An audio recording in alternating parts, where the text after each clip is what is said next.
నమస్తే, welcome to our channel. Raghuramakrishnaraju గారు ఆంధ్రప్రదేశ్ శాసనసభ డిప్యూటీ స్పీకర్. గతంలో ఆయన నరసాపురం ఎంపీగా ఉన్నప్పుడు థర్డ్ డిగ్రీ ఉపయోగించి సిఐడి పోలీసులు చాలా దారుణంగా విచక్షణ రహితంగా ఆయన్ని హింసించిన విషయం మనందరికీ తెలిసిందే. అయితే దానికి సంబంధించి తాజాగా కూటమి ప్రభుత్వం కేసు బుక్ చేయడం, నన్ను హింసించిన వాళ్ళు మొత్తం కూడా జైలు పాలు అవ్వాల్సిందే అని చెప్పి తాజాగా డిప్యూటీ స్పీకర్ రఘురామకృష్ణరాజు గారు వ్యాఖ్యానించారు. దీనిపై మనతో మాట్లాడడానికి సామాజిక రాజకీయ విశ్లేషకులు అంకమరావు గారు మనతో ఉన్నారు. ఆయన అడిగి మరిన్ని విషయాలు డిస్కస్ చేద్దాం. సార్ నమస్కారం. నమస్తే అండి. సార్ చెప్పండి, డిప్యూటీ స్పీకర్ రఘురామకృష్ణరాజు గారు గతంలో ఆయన నరసాపురం ఎంపీగా ఉన్నప్పుడు తీవ్రంగా ఆయన మీద భారతదేశ చరిత్రలోనే థర్డ్ డిగ్రీ ఉపయోగించినటువంటి ఒక ఎంపీ గారి మీద ఉపయోగించినటువంటి సందర్భం మనం చూసాం. అయితే ఆయన తాజాగా నన్ను ఎవరైతే హింసించారో వాళ్ళు మొత్తం కూడా జైలుకి వెళ్ళడం ఖాయం అంటున్నారు. అప్పుడు సిఐడి మాజీ చీఫ్ సునీల్ కుమార్ గారు కూడా ఆయనకి ఇప్పటికే లుకౌట్ నోటీసులు జారీ చేశారు. సార్ దీనికి సంబంధించి మాజీ ఆఫీసర్ అయినటువంటి సునీల్ కుమార్ గారు కూడా ఈ కేసులో అరెస్ట్ అవుతారనేటువంటి వార్తలు వస్తూ ఉన్నాయి. ఇప్పటికే ఆయనకి దేశం దాటి పారిపోకుండా లుకౌట్ నోటీసులు జారీ చేశారు. ఈ కేసు పురోగతి ఎలా ఉంటుంది, ఎంతమంది అరెస్ట్ అయ్యే అవకాశం ఉంది, దీని మీద మీ విశ్లేషణ ఏంటి సార్? ముందుగా అసలు రఘురామకృష్ణరాజు గారిని ఆ రోజు పుట్టినరోజు సందర్భంగా ఆయన కుటుంబ సభ్యులతో గడపకూడదని, పుట్టినరోజు నాడే ఆయన్ని ఇబ్బంది పెట్టాలనే ఉద్దేశంతో కావాలని ఆ రోజు ఎవరైతే ఆనాటి ముఖ్యమంత్రి గారి ఆదేశాల మేరకి ఇది జరిగిందనేది ప్రపంచం మొత్తం తెలుసు. ఇందుట్లో సందేహమే లేదు. దాని గురించి మనం మాట్లాడుకోవడానికి వెళ్ళవలసిన అవసరం లేదు. ఆ రోజు ఇతను ఈ విజయపాలే చాలా ప్రముఖంగా పాత్ర పోషించాడు. ఇక్కడ రావడం కానీ, అర్ధరాత్రి పూట తీసుకెళ్ళడం కానీ, మరి అలాగే ఆయన్ని తీసుకెళ్ళి థర్డ్ డిగ్రీ ఉపయోగించే దాంట్లో కానీ సహకరించిన దాంట్లో ఇతను ప్రముఖ పాత్ర ఇస్తుంది. అంటే ఎవరో చెప్తే అతనికి రఘురామకృష్ణరాజు గారికి వైరం అనే దాన్ని తీసి పక్కన పడేస్తే కావాలని పెద్దలు చెప్పిన దాన్ని అతను అమలు చేశాడు. అందుట్లో సందేహమే లేదు. ఈరోజు మొదటి ముద్దాయిగా సునీలు, తర్వాత రెండో ముద్దాయిగా ఆంజనేయులు, పిఎస్ఆర్ ఆంజనేయులు, మూడో ముద్దాయిగా జగన్మోహన్ రెడ్డి గారు, నాలుగో ముద్దాయిగా విజయపాలు, ఐదో ముద్దాయిగా ప్రభావతి అంటే గుంటూరు జీజీహెచ్ హాస్పిటల్ ఆమెకి వైద్యాధికారి. ఇలా ఐదుగురిని ఆయన పెట్టడం కూడా జరిగింది. ఇప్పుడు నాలుగో ముద్దాయి దొరికాడు. నాలుగో ముద్దాయి విషయాలు కక్కుతాడంటే ఎట్టి పరిస్థితుల్లో కూడా వాళ్ళు మీరు గమనించుకోవాల్సిన అంశం ఏంటంటే, ఎవరైతే ఉన్నారో గన్నుల వెంకటరెడ్డి కానించి మొదలు పెట్టుకొని, లేకపోతే మొన్న నందిగం సురేష్ కావచ్చు, లేకపోతే బోరుగడ్డ అనిల్ కావచ్చు, ఎవరైతే ఉన్నారో ఇప్పుడు వర్రా రవీందర్ రెడ్డి కావచ్చు, వీళ్ళందరూ ఒకే బాణి ఒకే విధంగా ట్రైనింగ్ ఇచ్చిన తర్వాతే వాళ్ళు పోలీసుల ముందుకు వచ్చి లొంగిపోతూ ఉన్నారు. మాకు తెలియదు, గుర్తులేదు, మర్చిపోయాం, ఇదే మాటలు మాట్లాడుతున్నారు అందరూ కూడా. ఇక్కడ గమనించుకోవాల్సిన అంశం ఏంటంటే, ఈ విజయపాల్ అనే వ్యక్తి ఒక అడిషనల్ ఎస్పీ అయ్యుండి అతను సుప్రీంకోర్టులో ఖరీదైన న్యాయవాదులను పెట్టుకొని వాదించుకునే శక్తి ఉన్న విధంగా అతను 3 పర్యాయాలు అక్కడ వాదించుకోవడం కూడా జరిగింది వాళ్ళని. మరి అంటే అతనే అంత సంపాదించాడా, స్వతహాగానే ఆస్తిపరుడా, లేకపోతే ఎవరు అతన్ని వెనకమాలని నడిపిస్తున్నారనే విషయాలు కూడా ఇప్పుడు బయటికి రావాలి. చర్చకు వస్తున్నాయి సార్. ఎవరనేది అందరికీ తెలుసు, అది దాచుకోవాల్సిన అంశమేం కాదు. కాకపోతే ఏంటంటే వాళ్ళు ఏమనుకుంటున్నారంటే, మనం ఏమి చెప్పకపోయినా మనల్ని వదిలేస్తారనో లేకపోతే నిలబడదానని వాళ్ళు భావిస్తున్నారు తప్ప సాక్ష్యాధారాలు కళ్ళ ముందు కనపడతా ఉన్నాయి. సుప్రీం న్యాయస్థానం వారి ఆదేశాల మేర మిలిటరీ కోర్టులో చాలా స్పష్టంగా, అంటే మిలిటరీ హాస్పిటల్లో, సికింద్రాబాద్ మిలిటరీ హాస్పిటల్లో ఆయన మీద వైద్య పరీక్షలు నిర్వహించేసి దాడి జరిగిందనేది వాస్తవం అని చెప్పని స్పష్టంగా చెప్పడం కూడా జరిగింది. రఘురామకృష్ణరాజు గారు అంతకంటే స్పష్టంగా ఎవరు అప్పుడు లోక్సభ సభ్యుడు కూడా వచ్చి మీద కూర్చొని గుండెల మీద బాధిన విషయం కూడా ఆయన చెప్తానే ఉన్నాడు. ఇక్కడ మీరు గమనించుకోవాల్సిన అంశం ఏంటంటే, రఘురామకృష్ణరాజు గారు మానసికంగా బలవంతుడే కాకుండా శారీరకంగా బలవంతుడు, ఆర్థికంగా కూడా బలవంతుడు కాబట్టే తట్టుకున్నాడని చెప్పి మనం భావించాలి. ఇది మామూలు వాళ్ళకైతే వాస్తవంగా ఎవరి మీద ఎలాంటి చేసినా కూడా న్యాయ పోరాటం చేయొచ్చు, కానీ ఈ స్థాయిలో చేయగలిగేవాడు కాదు, విజయవంతం అయ్యేవాడు కూడా కాదు. ఆయన భౌతికంగా లేకుండా చేయాలని చెప్పిన వాడు అంత ప్రయత్నం చేస్తే ఆయన శారీరకంగా మానసికంగా బలవంతుడు కాబట్టి బ్రతికి పెట్టగలిగాడు. లేదంటే వాళ్ళు చేసిన దానికి అంతకుముందే ఆయనకి శస్త్రచికిత్స కూడా జరిగింది గుండెకి. కాబట్టి ఆయన అట్లా కొడితే, ఆయన మానసిక ఆందోళనకు గురి చేస్తే దానివల్ల ఆయనకి ఇబ్బంది అయ్యి గుండె ఆగిపోయి చనిపోతాడన్న భావంతో ఆ రోజు వాళ్ళు చేశారు. గట్టి మనిషి కాబట్టి, ఇలాంటి ఎదుర్కోగల సమర్థుడు కాబట్టి ఆయన నిలదొక్కున్నాడు, న్యాయస్థానం ముందు చెప్పుకున్నాడు, తన గోడు వెళ్ళబోసుకున్నాడు. అలాగే సుప్రీం న్యాయస్థానం వాళ్ళు దాన్ని ఆమోదించేసి పరీక్షలు చేయించారు, వాస్తవం తేలింది. అయినా సరే ఆ రోజు ఆయన ఇచ్చిన దాని మీద ఎవరు చర్యలు తీసుకోలేదు. ఏంటంటే అప్పుడు ప్రభుత్వం వాళ్లే కాబట్టి. అవును సార్, ఒక ఐపీఎస్ స్థాయి అధికారి ఉండి అంటే రాజ్యాంగబద్ధంగా నడుచుకుంటారు సార్. బేసిక్గా రాజకీయ నాయకులు పార్టీలు మారుతూ ఉంటాయి, వస్తూ ఉంటారు, పోతూ ఉంటారు. కానీ ముఖ్యంగా స్ట్రైట్గా జగన్మోహన్ రెడ్డి ఈ విధమైనటువంటి కక్ష సాధింపు ఒక నియంతలాగా బిహేవ్ చేస్తే దానికి ఒత్తాసు పలకడం ఐపీఎస్ అధికారులని ఎప్పుడు కూడా భారతదేశ చరిత్రలో ఇలాంటి పరిపాలన చూడలేదని చాలామంది రాజకీయ విశ్లేషకులు, మీలాంటి సామాజిక విశ్లేషకులు చెప్తున్నారు.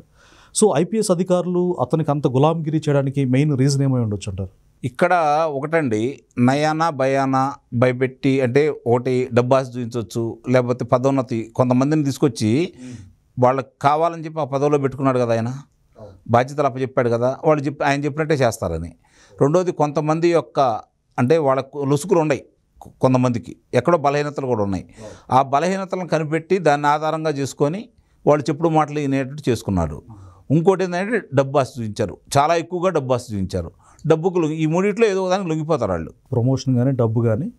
అలాగే వాళ్ళ బలహీనతల్ని అడ్డం పెట్టి దీంట్లో ఏమైందంటే ఇప్పుడు వాళ్ళు ఒక నమ్మకాన్ని ఏర్పాటు చేశారు.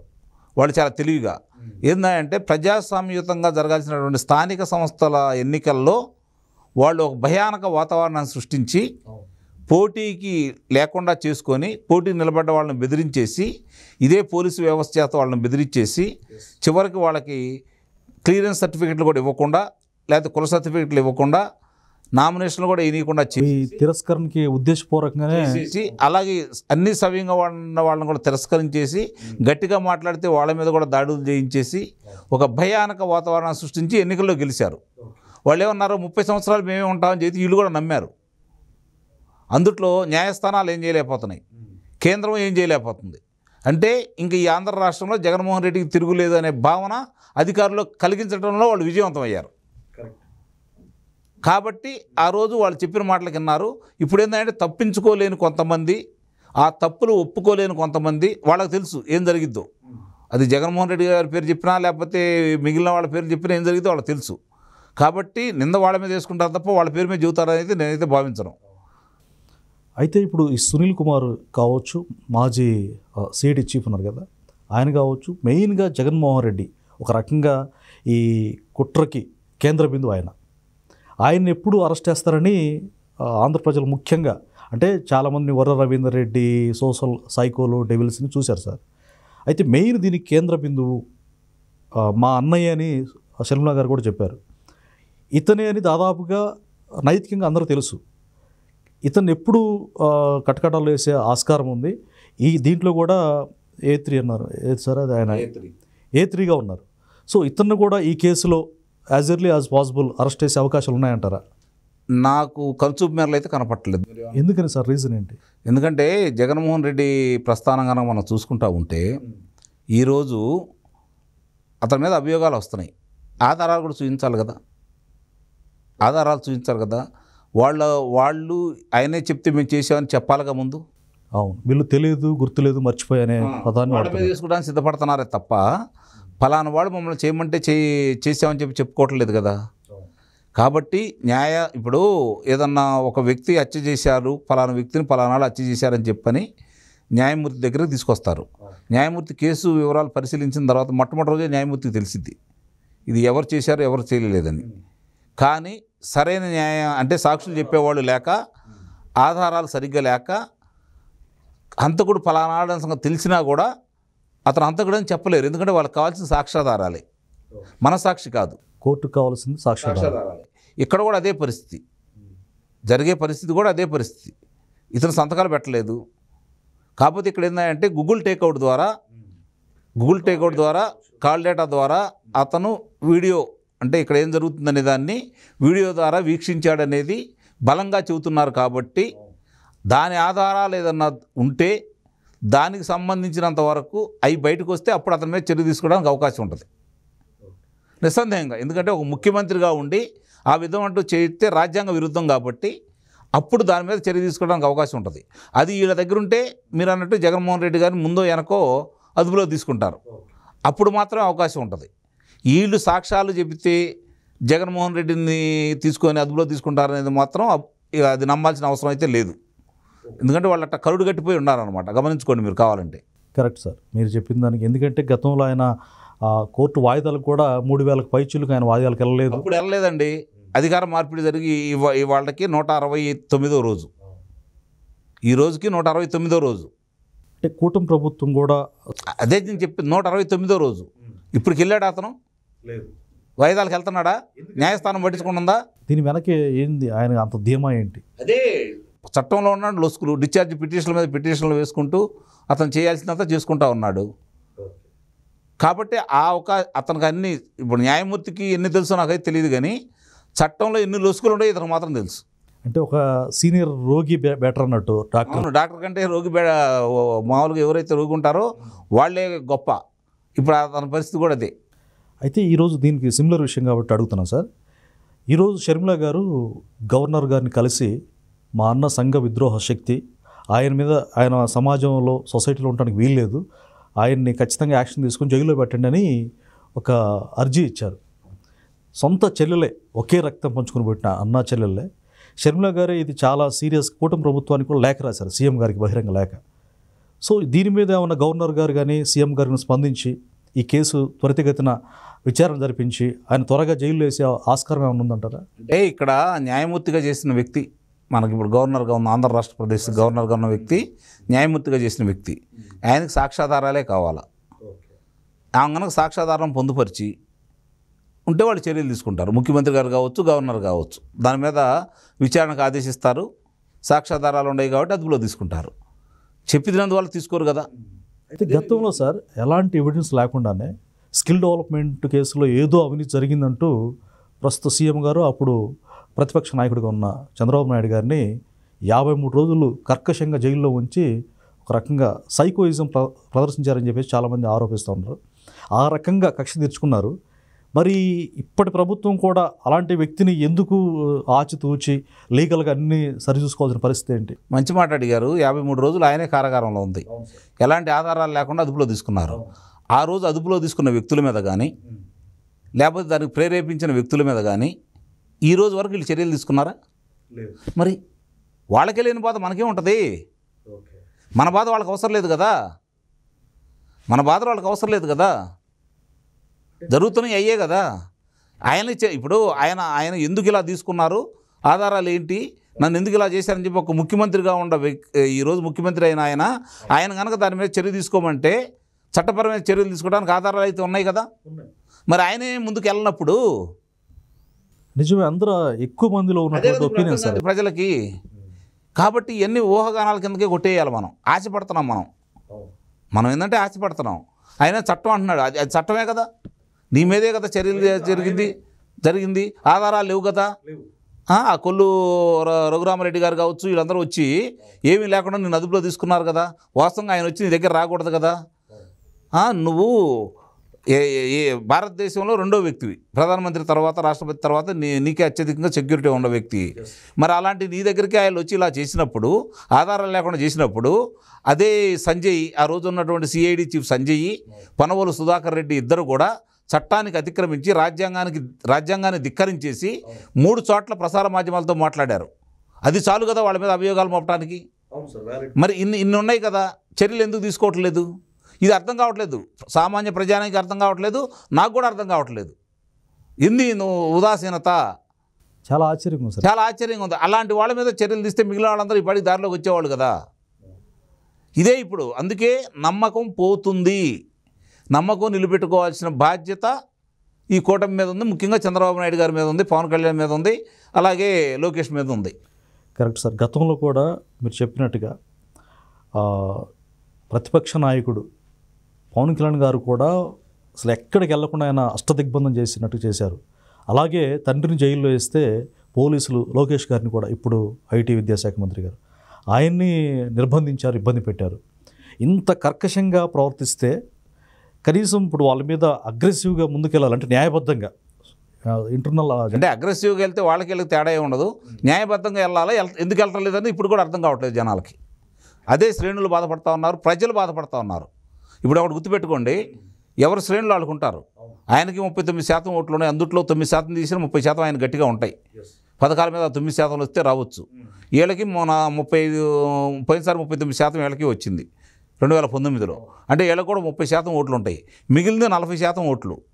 ఆ 40% ఓట్లలో 20% మంది 21% మంది ఎవరికెళ్ళి మొగ్గితే వాళ్ళు అధికారానికి వస్తుంది. వాళ్ళ మనోభావాలు గుర్తించాలి. ఏ ప్రభుత్వం అయినా అది అర్థం చేసుకోండి. ఏ ప్రభుత్వం అయినా వాళ్ళ మనోభావాలను గుర్తించేసి వాళ్ళ మనోభావాలకు అనుగుణంగా నడుచుకుంటూ ఉంటే వాళ్ళు ఎప్పుడు అధికారంలోనే ఉంటారు. వాళ్ళ మనోభావాలు దెబ్బతిన్నా, వాళ్ళ ఆత్మాభిమానం దెబ్బతిన్నా ప్రభుత్వాలను మార్చడంలో వెనకంజ వేరాళ్ళు. ఇప్పుడు ఆ ప్రజలు కోరుకుంటున్నారు అరాచక శక్తులను అదుపులో పెట్టండి అని. వాళ్ళని సంపమంటలా, వాళ్ళు కొట్టమంటలా, అదుపులో పెట్టండి అంటున్నారు. అదుపులో పెట్టడంలో విఫలమైతే ఏ నమ్మకంతో అయితే మిమ్మల్ని అధికారంలో కూర్చోబెట్టారో వాళ్ళకు ఆ నమ్మకం సల్లగిలితే ఆ ఇబ్బంది మీకే జరుగుతుంది. ఫ్యూచర్లో ఎఫెక్ట్ అవుతుంది. ఇది వాళ్ళ మీద వ్యతిరేకంతో పోరాడిన మా యొక్క అభిప్రాయంతో పాటు ప్రజల అభిప్రాయాన్ని కూడా గమనించండి. ఎందుకంటే మీరు కావాలని కోరుకున్న వ్యక్తులు వీళ్ళంతా. వాళ్ళ అభిప్రాయంగా మా అభిప్రాయంగా చెబుతున్నాం మేము. ఇది మీ మీద వ్యతిరేకత సూచన అంతే. నిస్సందేహంగా కొంచెం కఠినంగా ఉండొచ్చు, మీకు బాధగా కూడా ఉండొచ్చు. కాల్లో ముళ్ళు గుచ్చుకున్నప్పుడు తీసేటప్పుడు నొప్పి పుట్టిద్ది. ముళ్ళు బయటికి వెళ్ళిన తర్వాత మనం పాదం హాయిగా ప్రశాంతంగా నడుచుకుంటూ వెళ్తాం. కంట్లోనే అంతే. నలగ తీసేటప్పుడు అట్టానే ఉంటుంది. నలగొండంతసేపు చాలా ఇబ్బంది. నలగ తీసేటప్పుడు కొంచెం ఇబ్బంది అనిపించింది. తీసిన తర్వాత కదా ఆ ప్రశాంతత ఏందో తెలిసేది. ఇప్పుడు కూడా ప్రజలు అదే కోరుకుంటున్నారు. వాళ్ళ కంటిలో నలుసు, కాల్లో ముల్లాగా ఉన్నారు వాళ్ళు.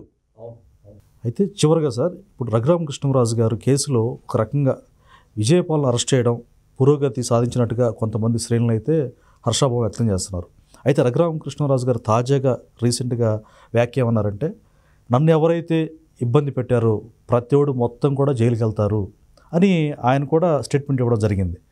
చివరికంటే మిగతా వాళ్ళు సునీల్ కుమార్ కావచ్చు, అలాగే జగన్మోహన్ రెడ్డి కావచ్చు, వీళ్ళను కూడా ఇదే కేసులో ఒకవేళ విజయపాల్ విచారణలో భాగంగా నోరు విప్పితే జస్ట్ ఫ్యూ డేస్లోనైనా సరే యాజ్ ఎర్లీ యాజ్ పాసిబుల్ వీళ్ళని కూడా త్వరలో అరెస్ట్ చేస్తారా? ఆయన నోరు విప్పినా విప్పకపోయినా పిఎస్ఆర్ ఆంజనేయుల్ని, సునీల్ కుమార్ని, ప్రభావతి గారిని అదుపులో తీసుకునే అవకాశం ఉంటుంది. ఆధారాలు ఉన్నాయి కాబట్టి.